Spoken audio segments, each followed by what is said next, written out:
This is my most favorite strategy. My favorite is dividend. Dividend takes a little bit more research. My name is Paul Vasquez, JD. That's how you'll find me on the YouTube.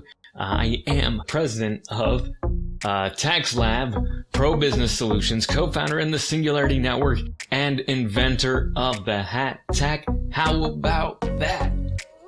But that's not what I want to talk to you guys about today. Let's get on to dividend investing. And this is more of an investing strategy than a trading strategy, because with dividend investing, what you want to do is find stocks that have dividends.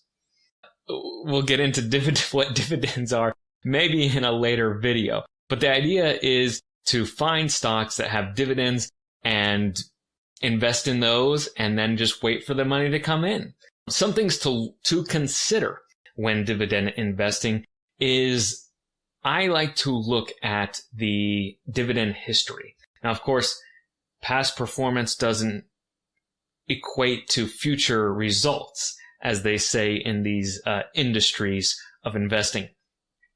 Don't forget to love the like and tickle that subscribe. What I do is I look at the past dividend history and I say, okay, does this look like a stock that dividends are consistent in some way or another? Have they stopped giving off a dividend? Are the dividends increasing over time? This is when a lot of people call these dividend aristocrats or dividend kings. A dividend aristocrat increases over time. Dividend king is supposed to increase their dividend year after year. Can they hold up that type of growth? So these are some things to think about. Once again, there's tons of indicators that you can learn about to decide whether or not it's a good company. But dividend investing is just buying dividend stocks and then using those dividends to either reinvest or to do whatever you want with it. If you reinvest, of course, then you get that law of increasing returns there. So get a little bit of exponentiality.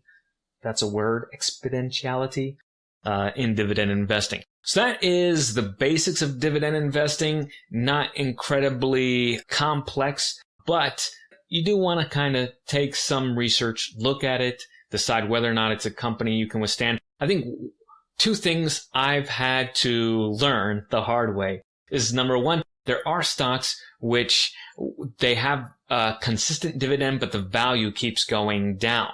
Meaning that if your dividend is paying out less than what you're losing in the value of the stock, if you ever actually go to sell that stock, which maybe you don't, but if you ever actually go to sell that stock and its value keeps diminishing, it's basically you're just paying yourself that as you go along and being taxed on it in Robinhood if you're not, of course, in a qualified plan, as Robinhood doesn't currently have qualified plans. Qualified plans are just your IRAs, Roth IRAs.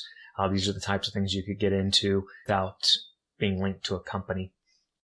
That is dividend investing.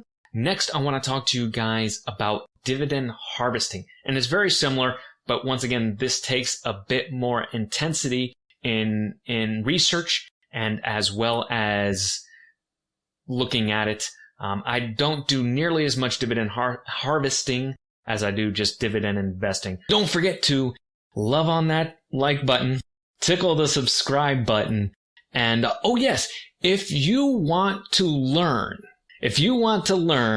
how to make yourself more robust and give yourself a better possibility of sailing through with more security any type of economic crises like we had with the coronavirus, then please don't forget to check out this video. I actually posted it before that whole crisis actually hit, before we even heard about stuff going down in China. So don't forget to check out that video.